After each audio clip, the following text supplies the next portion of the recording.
నమస్కారం. సుఖీభావుకు స్వాగతం. తరచూ ఒళ్ళు నొప్పులు బాధించడం, నోట్లో పుండ్లు పడటం, జుట్టు రాలడం, నీరసం, నిస్సత్తువ చూడ్డానికి ఇవి చాలా సాదాసీదా బాధల్లాగానే అనిపించవచ్చు. ఈ లక్షణాలు తరచూ కనిపిస్తుండడంతో మనలో చాలామంది వీటి గురించి పెద్దగా పట్టించుకోరు. నిజానికి తరచూ కనిపించే ఈ లక్షణాల వెనుక ఒక్కోసారి తోడేలు లాంటి లూపస్ జబ్బు కారణంగా ఉండే అవకాశం ఉంది. మనలోని రోగనిరోధక వ్యవస్థపై దాడి చేసి అంతిమంగా అవయవాల్ని కబళించే లూపస్ వ్యాధి గురించిన ప్రత్యేక కథనంతో మీ ముందుకొస్తోంది నేటి సుఖీభవ. లూపస్ అంటే లాటిన్ భాషలో తోడేలని అర్థం. పేరుకు తగ్గట్టుగానే లూపస్ కూడా జిత్తులమారి సమస్యే. ఒంట్లోకి చేరి ఆపై తిష్ట వేసుకుని మనల్ని ముప్పతిప్పలు పెడుతుంది. ముఖ్యంగా మహిళల్ని ఈ జబ్బు ఎక్కువగా పీడిస్తుంది. లూపస్ లక్షణాలన్నీ సాదాసీదా బాధల్లాగే ఉంటాయి. లక్షణాలు కూడా మధ్య మధ్యలో వచ్చిపోతూ ఉంటాయి. దీంతో లూపస్ని మనలో చాలామంది వెంటనే పసిగట్టలేకపోతూ ఉంటారు. ఫలితంగా లూపస్ ముదిరిపోయి చివరికి ప్రాణాంతకంగా మారుతూ ఉంటుంది. తల నుంచి కాళ్ల వరకు, కళ్ళ నుంచి కిడ్నీల వరకు ఒంట్లోని సమస్త అవయవాల్ని కబళించే లూపస్ జబ్బు గురించిన పూర్తి వివరాల్ని ఇప్పుడు తెలుసుకుందాం.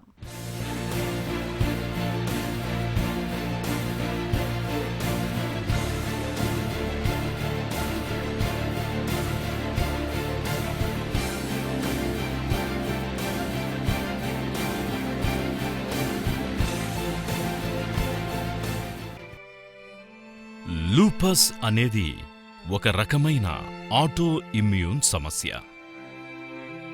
మనందరిలోనూ రోగనిరోధక వ్యవస్థ అనేది ఒకటుంటుంది.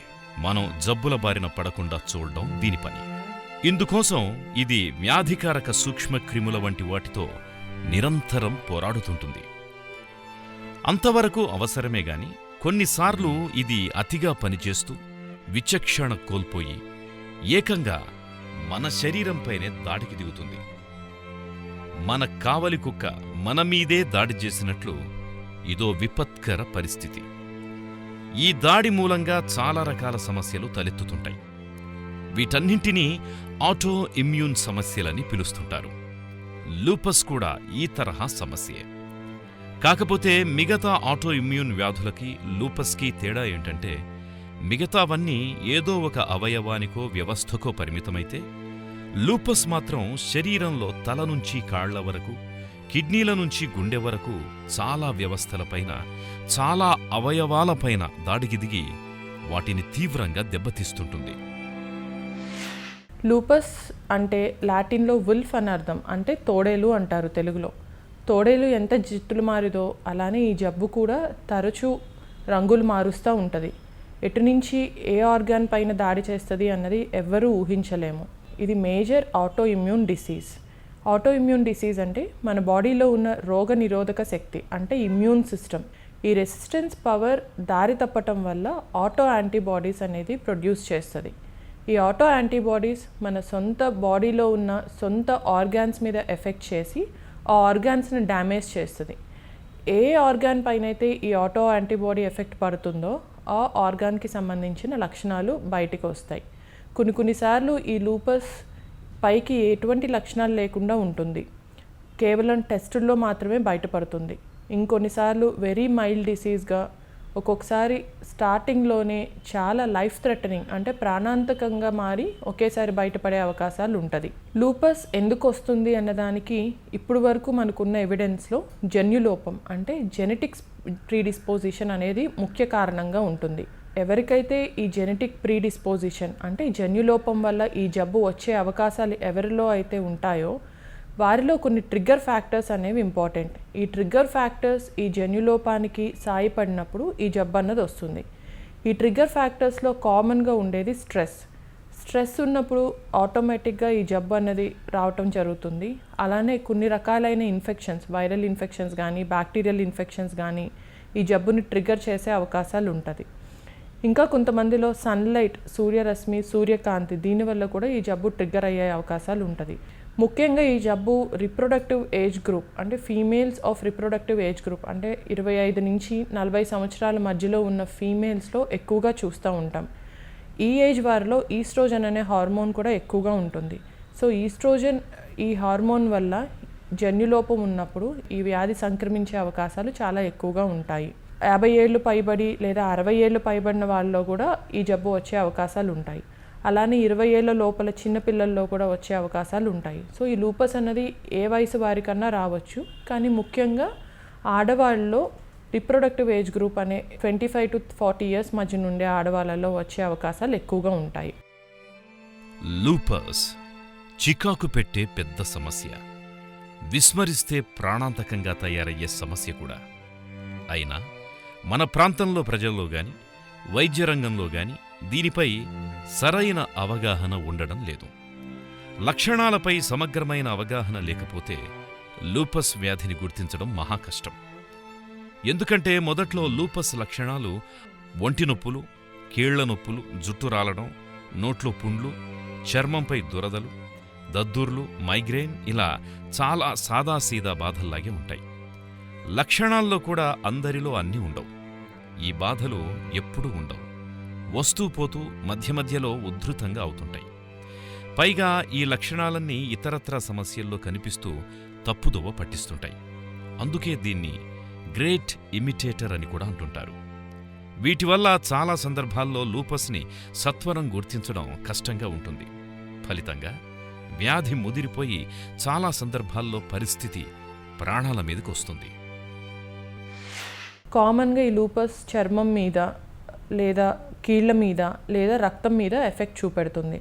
చర్మం మీద ఎఫెక్ట్ ఉన్నప్పుడు బుగ్గల మీద కానీ ముక్కు మీద కానీ ఎర్రగా సీతాకోక చిలుక ఆకారంలో ర్యాష్ వచ్చే అవకాశాలు ఉంటాయి. దీన్ని మాలార్ ర్యాష్, బటర్ఫ్లై ర్యాష్ అని అంటాం.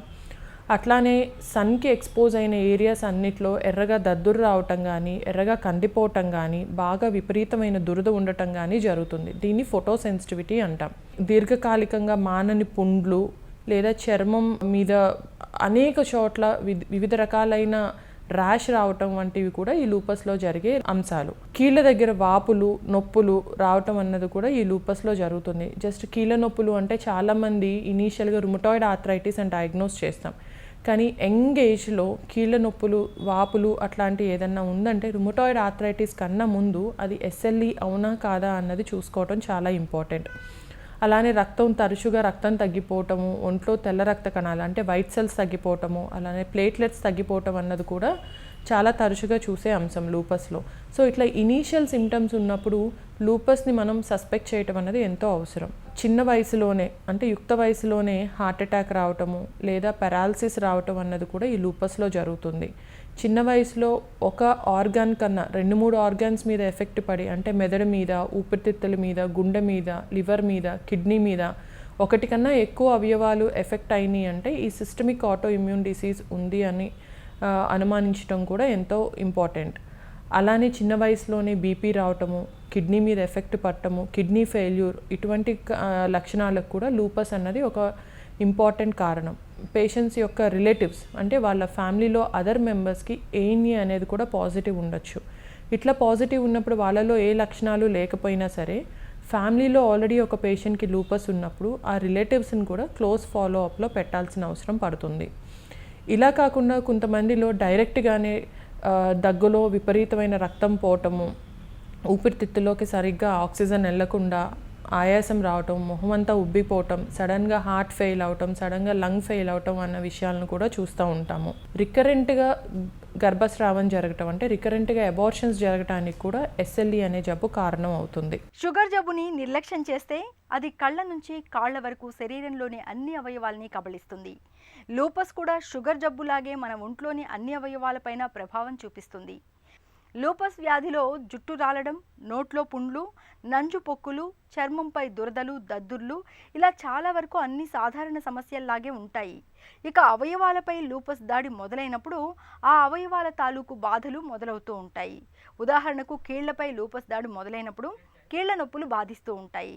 లూపస్ జబ్బుతో ఎదురయ్యే సమస్యల తాకిడి ఎలా ఉంటుందో ఇప్పుడు తెలుసుకుందాం.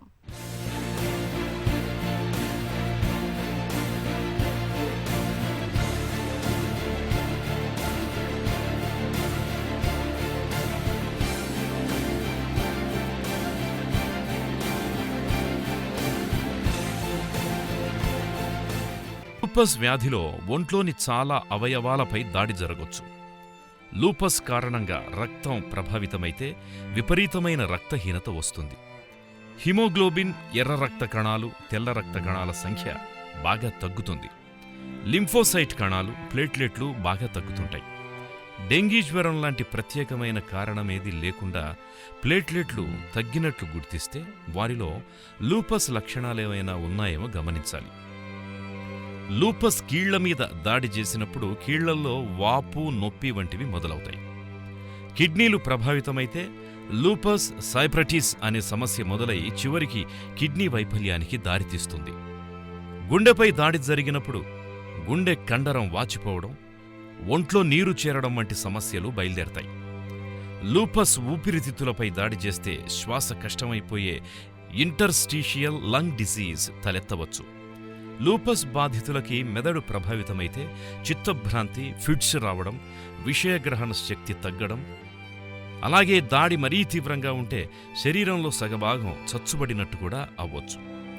వెన్నుపాము ప్రభావితమైతే వెన్ను కింది భాగం తెలియకుండా పోవడం, మలమూత్రాలపై పట్టుపోవడం వంటివి జరుగుతాయి. లూపస్ అనేది అత్యంత ప్రమాదకరమైన జబ్బు. బ్రెయిన్ మీద దీని ఎఫెక్ట్ పడినప్పుడు క్రానిక్గా హెడేక్స్ రావటం, చాలామంది క్రానిక్ హెడేక్స్ని మైగ్రేన్ అని అనుకుంటూ ఉంటారు. అట్లానే ఫిట్స్ రావటము, పక్షవాతం రావటము, ఆర్ డెలివరీ అవ్వంగానే ఒక్కసారిగా సడన్గా కాళ్ళు చేతులు పిచ్చిగా కదపటము లేదా పక్షవాతం రావటం అన్నది కూడా ఈ బ్రెయిన్ మీద లూపస్ ఎఫెక్ట్ పడినప్పుడు చూస్తాము. అలానే కళ్ళ మీద కూడా లూపస్ ఎఫెక్ట్ ఉంటుంది. సడన్గా చూపు పోవటం అన్నది కూడా లూపస్ ఎఫెక్ట్ కళ్ళ మీద పడినప్పుడు కనిపిస్తూ ఉంటుంది. ఊపిరితిత్తుల మీద ఎఫెక్ట్ పడినప్పుడు ఊపిరితిత్తుపై పొర రావటం, దాని చుట్టూతా నీరు చేరటము, లేదా ఊపిరితిత్తులోకి అవసరమైన మోతాదులో ఆక్సిజన్ అందకపోవటం అన్నది జరుగుతూ ఉంటుంది. అలానే ఊపిరితిత్తులు అన్నది ష్రింక్ అయిపోవటం కూడా జరుగుతూ ఉంటుంది. గుండె మీద కూడా పొర పట్టడం, గుండె పైన ఉన్న అన్ని లేయర్స్ని ఎఫెక్ట్ చేయటము, హార్ట్ ఫెయిల్యూర్కి, హార్ట్ అటాక్కి చిన్న వయసులోనే ఇది కారణం అవుతుంది. జీర్ణకోశం మీద దీని ఎఫెక్ట్ పడినప్పుడు సడన్గా పెరిస్టాల్సిస్ అనేది ఆగిపోయి, లేదా పేగుకి రంధ్రం పట్టడం అన్నది కానీ జరగటం, లేదా పేగుకి సప్లై చేసే బ్లడ్ వెజల్స్ మూసుకుపోవటం అన్నది కూడా జీర్ణకోశం మీద దీని ఎఫెక్ట్ పడినప్పుడు చూడవచ్చు. ముఖ్యంగా చెప్పుకోవాల్సింది లూపస్ ఎఫెక్ట్ కిడ్నీ మీద. 70% వరకు కిడ్నీ ఫంక్షన్ పాడైపోతే కానీ కిడ్నీ ఫెయిల్యూర్ ఉన్నది అని మనం పైకి చెప్పలేము. సో లూపస్ జబ్బు నిర్ధారించాక మొదటి 2 నుంచి 4 సంవత్సరాల లోపల ఈ కిడ్నీ పైన ప్రభావం చూపెట్టే అవకాశం ఉంటుంది. దీన్ని మనం అర్లీగా కనుక్కోవటం ఎట్లాను అంటే, ఒళ్ళంతా వాయటం, పొద్దున్న లేవంగానే మొహం కళ్ళ చుట్టూ ఉబ్బటం, కాళ్ళు వాపులు ఇట్లాంటివి జరుగుతూ ఉంటాయి. అలానే చిన్న వయసులో బీపీ ఎక్కువగా ఉన్నా సరే కిడ్నీ పైన ఎఫెక్ట్ పడింది అన్నది మనం అనుమానించాల్సిన విషయం. అలానే కొన్ని టెస్టుల వల్ల కూడా కిడ్నీపై ఎఫెక్ట్ ఉందా లేదా అన్నది చూసుకోవడం ఇంపార్టెంట్. యూరిన్లో ఎక్కువ ప్రోటీన్ పోతుంటే ఆర్ ఈ యూరిన్లో రక్తం ఎక్కువ పోతున్నా సరే కిడ్నీపై ఎఫెక్ట్ పడింది అని ఫర్దర్గా ఇవాల్యుయేట్ చేయటం అన్నది అవసరం. ఒకసారి మనం కిడ్నీ పైన ఈ లూపస్ ప్రభావం పడింది అనుకున్నప్పుడు కిడ్నీ నుంచి బయాప్సీ చేస్తాం, చిన్న ముక్క తీసి పరీక్ష చేస్తాం. ఆ పరీక్ష ఆధారంగా ఆ ఏ స్టేజ్లో ఉన్నది తెలుసుకున్నాక దానిని బట్టి మనం ట్రీట్మెంట్ ఇచ్చి ఆ కిడ్నీని కాపాడుకోవాల్సిన అవసరం ఎంతో ఉంటుంది. లూపస్ దాడి ఏ అవయవం మీద జరిగితే దానికి సంబంధించిన లక్షణాలు కనబడతాయి. వీటిని వేర్వేరు సమస్యలుగా పొరబడే అవకాశం ఉంటుంది. అందుకే లూపస్ని గుర్తించే విషయంలో వైద్యులు ఎప్పుడు కూడా లక్షణాలు ఎలా ఉన్నాయి, వాటి మధ్య ఏదైనా ఒక పద్ధతి కానీ సంబంధం కానీ కనబడుతోందా అన్నది చూస్తారు. లూపస్ అన్న అనుమానం రాగానే వైద్యులు యాంటీ న్యూక్లియర్ యాంటీబాడీ పరీక్ష చేయిస్తారు. లూపస్ బాధితులకి ఈ పరీక్ష పాజిటివ్ ఉంటుంది కాబట్టి ఈ పరీక్షలో పాజిటివ్ వస్తే మరో మెట్టు ముందుకెళ్ళి డబుల్ స్ట్రాండ్ DNA అనే పరీక్ష, యాంటీ స్మిత్ యాంటీబాడీ అనే మరో పరీక్ష కూడా చేయిస్తారు. వీటిలో పాజిటివ్ వస్తే లూపస్ అని బలంగా నిర్ధారణకు రావచ్చు. అలాగే మిగతా రక్త పరీక్షలు చేయిస్తే తెల్ల కణాలు తక్కువగా ఉండడం, రక్తహీనత, ప్లేట్లెట్లు తక్కువ ఉండడం వంటివి కనపడవచ్చు. మొత్తం మీద లూపస్ను నిర్ధారించేందుకు 11 అంశాలుంటాయి. దీన్ని ACR క్రైటీరియా అంటారు. వీటిలో కనీసం 4 పాజిటివ్గా ఉంటే దాన్ని ఖచ్చితంగా లూపస్గా నిర్ధారించి చికిత్స ఆరంభిస్తారు. చాలామంది చేసే పొరపాటు ఏంటి అంటే కిడ్నీ ప్రాబ్లం ఉన్నప్పుడు ఓన్లీ కిడ్నీ డాక్టర్ దగ్గరికి వెళ్ళి అక్కడ వరకు ట్రీట్మెంట్ తీసుకోవటం, లేదా చర్మం మీద ఎఫెక్ట్ ఉన్నప్పుడు డెర్మటాలజిస్ట్ దగ్గరికి వెళ్ళి అక్కడ వరకు తీసుకోవటం, మెదడు మీద ఎఫెక్ట్ ఉన్నప్పుడు న్యూరాలజిస్ట్ దగ్గరికి వెళ్ళి అక్కడ వరకే ట్రీట్మెంట్ తీసుకోవటం అనేది కామన్గా చూసేది. అలా కాకుండా ఇది సిస్టమిక్ డిసీజ్ కాబట్టి ఏ ఆర్గాన్ మీద ఎఫెక్ట్ పడిందో దాని రిలేటెడ్ ట్రీట్మెంట్ కాకుండా సిస్టమిక్ అంటే యాజ్ ఏ హోల్ దీన్ని ట్రీట్మెంట్ తీసుకోవాల్సిన అవసరం ఉంటుంది. దీనికి rheumatologist is a correct person. చిన్న చిన్న లక్షణాలు అంటే ఫోటో సెన్సిటివిటీ కానీ, చర్మం మీద మచ్చలు కానీ, నోట్లో కురుపులు కానీ ఆర్ నాన్ స్పెసిఫిక్ సిమ్టమ్స్ ఉన్న వాటికి చిన్న చిన్న మందులతోనే సరిపోతుంది. ఈ లూపస్ పేషెంట్స్ అన్న వాళ్ళలో హైడ్రాక్సీక్లోరోక్విన్ అంటే HCQ అనే మందు అన్నది సంజీవిని లాంటిది. ఈ మందు వేసుకోవటం వల్ల వాళ్ళ లైఫ్ సర్వైవల్ రేట్ పెరుగుతుంది, లైఫ్ ఎక్స్పెక్టెన్సీ పెరుగుతుంది. అట్లానే గుండె మీద SLE యొక్క జరిగే నష్టాన్ని కూడా మనం తగ్గించవచ్చు. అలా కాకుండా మేజర్ ఆర్గాన్స్ అంటే బ్రెయిన్ కానీ, కిడ్నీ కానీ, గుండె కానీ, లివర్ కానీ ఇటువంటి మేజర్ ఆర్గాన్స్ మీద ఎఫెక్ట్ పడినప్పుడు స్టిరాయిడ్స్ అన్నవి హైట్ని బట్టి, వెయిట్ని బట్టి, డోస్ ఎగ్జాక్ట్గా బాడీ వెయిట్ని బట్టి క్యాలిక్యులేట్ చేసి తీసుకున్న డోసెస్లో ఎటువంటి సైడ్ ఎఫెక్ట్స్ ఉండవు. ఇంటర్న్ అవి లైఫ్ సేవింగ్ కూడా. మేజర్గా కీళ్ళ దగ్గర ఎఫెక్ట్ ఉన్నప్పుడు మెథోట్రెక్సేట్ అని, కిడ్నీ మీద కానీ, బ్రెయిన్ మీద కానీ, అదర్ మేజర్ ఆర్గాన్స్ మీద ఎఫెక్ట్ పడినప్పుడు సైక్లోఫాస్ఫమైడ్ ఇంజెక్షన్స్ అని కానీ, మైకోఫెన్లేట్ అనేవి కానీ, ఆర్ ఎజాథాయప్రిన్ అనే టాబ్లెట్స్ కానీ ఇట్లాంటివి వాడుకోవాల్సిన అవసరం పడుతుంది. ఇంకా రెసిస్టెంట్ కేసెస్లో టాక్రోలిమస్ అని, సైక్లోస్పోరిన్ అటువంటి మందులకి వెళ్లాల్సిన అవసరం కూడా పడుతుంది. లూపస్ జబ్బుకు ఆధునిక వైద్యంలో ఇవాళ చక్కటి మందులు అందుబాటులో ఉన్నాయి. అయితే లూపస్ బాధితులందరికీ ఒకేలా చికిత్స ఉండదు. లూపస్ బాధితుల ఆరోగ్య పరిస్థితి, ఇతరత్రా సమస్యలను దృష్టిలో ఉంచుకుని డాక్టర్లు చికిత్సను అందిస్తూ ఉంటారు. లూపస్ వ్యాధికి ఇవాళ చక్కటి చికిత్స అందుబాటులో ఉంది. సాధారణ మందులతో పాటు పెయిన్ కిల్లర్లు, అవసరం మేరకు స్టెరాయిడ్లతో పాటు ఖరీదైన బయాలజికల్ మందుల్ని వాడడం ద్వారా లూపస్ జబ్బును చక్కగా అదుపులో ఉంచుకోవచ్చు. లూపస్ వ్యాధికి చికిత్స ఎలా ఉంటుందో ఇప్పుడు తెలుసుకుందాం.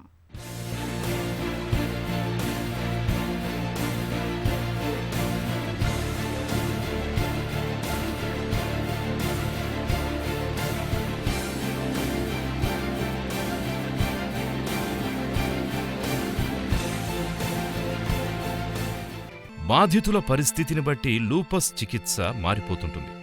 కాబట్టి దీనిలో ప్రత్యేక అనుభవమున్న రుమటాలజిస్టులని సంప్రదించడం ఉత్తమం. సమస్య చాలా తొలి దశలో ఉండి స్వల్ప స్థాయిలో చర్మం మీద, ముఖం మీద దద్దుర్లు, నోట్లో పుండ్లు, అలసట, కీళ్ల నొప్పుల వంటి లక్షణాలుంటే హైడ్రాక్సీక్లోరోక్విన్ అనే మందు ఆరంభిస్తారు. లూపస్ బాధితులకు ఇది సంజీవిని లాంటిది. ఈ మందును జీవితాంతం వాడాలి. అవసరాన్ని బట్టి తాత్కాలికంగా నొప్పుల వంటివి తగ్గించేందుకు ఐబుప్రోఫెన్ వంటి నొప్పి నివారణలు వాడాల్సి ఉంటుంది. కొన్నిసార్లు తక్కువ డోసులో స్టెరాయిడ్స్ మందుల్ని కూడా ఇస్తుంటారు. సమస్య ముదిరి శరీరంలో ఇతరత్ర అవయవాలు కూడా ప్రభావితమైతే దాన్ని బట్టి ఇతరత్ర మందులు ఇవ్వాల్సి ఉంటుంది. ఈ మందులన్నీ కూడా రోగనిరోధక వ్యవస్థ ఉద్రేకాన్ని తగ్గించి గాడిలో పెట్టడానికి ఉపకరిస్తాయి. ఇలా సాధారణ మందులు చికిత్సలకు తగ్గనప్పుడు ఖరీదైన బయోలాజికల్స్ తరహా మందుల్ని డాక్టర్లు సిఫారసు చేస్తారు. ఈ లూపస్ ఉన్న పేషెంట్స్ కొన్ని జాగ్రత్తలు పాటించాల్సిన అవసరం పడుతుంది. స్ట్రెస్ అన్నది మేజర్ ట్రిగర్ ఫ్యాక్టర్. చాలా వరకు మనం ఈ స్ట్రెస్ని తగ్గించుకుంటూ ఉండాలి. దీనికి వివిధ రకాలైన పరిష్కారాలు ఉన్నాయి. ఇప్పుడు కామన్గా చూసేది యోగా చేయటం వల్ల కానీ, మెడిటేషన్ చేయటం వల్ల కానీ ఈ స్ట్రెస్ని తగ్గించుకోవటం వల్ల ఈ లూపస్ అన్నది యాక్టివ్గా ఉండకుండా కంట్రోల్లో ఉండే ఛాన్సెస్ ఉంటుంది. అలాగే ఇన్ఫెక్షన్స్ కూడా రికరెంట్గా మనకి ఇన్ఫెక్షన్ వస్తున్నప్పుడు జబ్బు ఆటోమేటిక్గా యాక్టివ్ అయిపోయి డ్యామేజ్ కాజ్ చేస్తుంది. సో ఇన్ఫెక్షన్ ఎక్స్పోజర్ అంటే ఎవరికైతే జలుబు, దగ్గు ఆర్ ఇంకేదన్నా అంటువ్యాధి లాంటి జబ్బు ఉందో ఆ పేషెంట్స్ దగ్గరికి ఈ లూపస్ వ్యాధిగ్రస్తులు వెళ్లకుండా కొంచెం దూరంగా ఉండి ఈ ఇన్ఫెక్షన్ రిస్క్ని తగ్గించుకోవటం వల్ల కూడా ఈ జబ్బుని మనం కంట్రోల్లో పెట్టుకోవచ్చు. అలానే బాగా క్రౌడెడ్ ఏరియాస్ గుంపుల్లోకి వెళ్ళినప్పుడు కూడా వీళ్ళు మాస్క్ పెట్టుకొని, డబుల్ మాస్క్ పెట్టుకొని, ముక్కుకి నోరుకి కర్చీఫ్ లాంటిది ఏదైనా క్లాత్ లాంటిది అడ్డు పెట్టుకోవటం వల్ల కూడా వీళ్ళకి ఇన్ఫెక్షన్ వచ్చే ఛాన్సెస్ తక్కువగా ఉండి జబ్బు యాక్టివ్ అవ్వకుండా ఉండే ఛాన్సెస్ ఎక్కువగా ఉంటాయి. సన్లైట్ వీళ్ళ శరీరం మీద పడకుండా పర్టికులర్గా మార్నింగ్ 10 o'clock నుంచి ఈవినింగ్ 4 o'clock మధ్య వచ్చే సన్ రేస్లో యూవీ లైట్ అనేది ఉంటుంది. ఈ యూవీ లైట్ అన్నది ఈ లూపస్కి మేజర్ ట్రిగర్ ఫ్యాక్టర్. ఈ యూవీ లైట్ ఎప్పుడైతే చర్మం మీద పడుతుందో చర్మం మీద మచ్చలు రావటమే కాకుండా ఇంటర్నల్ ఆర్గాన్స్ అంటే కిడ్నీ యొక్క ఎఫెక్ట్, కిడ్నీ పైన ఎఫెక్ట్ కానీ, గుండె మీద ఎఫెక్ట్ కానీ ఆటోమేటిక్గా ట్రిగ్గర్ అయ్యి కిడ్నీ ప్రాబ్లం రావటం, హార్ట్ ప్రాబ్లం రావటం అన్నది కూడా జరుగుతుంది. సో ఈ లూపస్ పేషెంట్స్ అన్న వాళ్ళు తప్పకుండా సన్ ప్రొటెక్షన్ మెజర్స్ని ఫాలో అవ్వాలి. అంబ్రిల్లాస్ యూస్ చేయటం లేదా బ్రాడ్ బ్రిమ్ హ్యాట్స్ అంటారు, టోపీలు పెట్టుకుని వెళ్ళటం అన్నది చేయటం వల్ల ఈ సన్ రేస్ అన్నది బాడీకి తగలకుండా మనం జాగ్రత్త పడవచ్చు. పర్టికులర్గా ఈ జాయింట్స్ మీద ఎఫెక్ట్ పడినప్పుడు రెగ్యులర్గా ఫిజియోథెరపీ చేసుకోవటం, food rich in calcium and vitamin D ఉన్న ఫుడ్ని వీళ్ళు కన్జ్యూమ్ చేయటం వల్ల కూడా ఎముక బలం కూడా సమకూరుతుంది. లూపస్ బాధితులు మందుల్ని జీవితాంతం వాడాలి. వ్యాధి తగ్గిందని, లక్షణాలేవి కనిపించడం లేదని మందుల్ని మానేస్తే మళ్ళీ వ్యాధి తిరగబెట్టే ప్రమాదం ఉంటుంది. కాబట్టి మందులు ఎప్పటికీ మానకూడదు. మందుల్ని సక్రమంగా వాడుతుంటే వ్యాధి బాగా నిదానిస్తుంది. బాధితులు పూర్తి సాధారణ జీవితం గడపగలుగుతారు. లూపస్ వ్యాధి ఉధృతంగా ఉన్నప్పుడు గర్భధారణ కూడదు. చికిత్సతో ఒకసారి ఆ ఉధృతి తగ్గి సాధారణ స్థితి నెలకొన్న 6 నెలలకి గర్భం కోసం తప్పకుండా ప్రయత్నించవచ్చు. వ్యాధి తీవ్రంగా ఉండి చికిత్స కొనసాగుతున్నప్పుడు ప్రతి నెలా వైద్యుల్ని కలిసి కొన్ని కనీస పరీక్షలు చేయించుకుంటూ ఉండాలి. ఒకసారి ఉధృతి తగ్గిన తరువాత 3 నెలలకొకసారి సంప్రదిస్తే సరిపోతుంది. మధుమేహం, హై బీపీ వంటి వాటిని మందులతో జీవితాంతం ఖచ్చితంగా ఎలా నియంత్రణలో పెట్టుకుంటామో లూపస్ కూడా అంతే. సరైన చికిత్సతో పూర్తి సాధారణ జీవితం గడపొచ్చు. హై బీపీ, షుగర్ జబ్బులాగే లూపస్ కూడా జీవితకాలపు సమస్య. బతికినన్నాళ్ళు మందులు వాడుతూ జబ్బుని అదుపులో ఉంచుకోవాల్సి ఉంటుంది. ఇందుకు క్రమం తప్పకుండా మందులు వాడుతూ ఉండాలి. జీవనశైలి అలవాట్లలో తగిన జాగ్రత్తలు తీసుకోవాలి. తిరిగి రేపటి సుఖీభవలో కలుసుకుందాం. సుఖీభవ కార్యక్రమానికి సంబంధించిన మీ విలువైన సూచనలు, సలహాల్ని వెంటనే మాకు రాయండి. మా చిరునామా Sukhibhava, ETV, Ramoji film city, Hyderabad 501512 లేదా sukhibhava@etv.co.in కు ఈమెయిల్ చేయండి.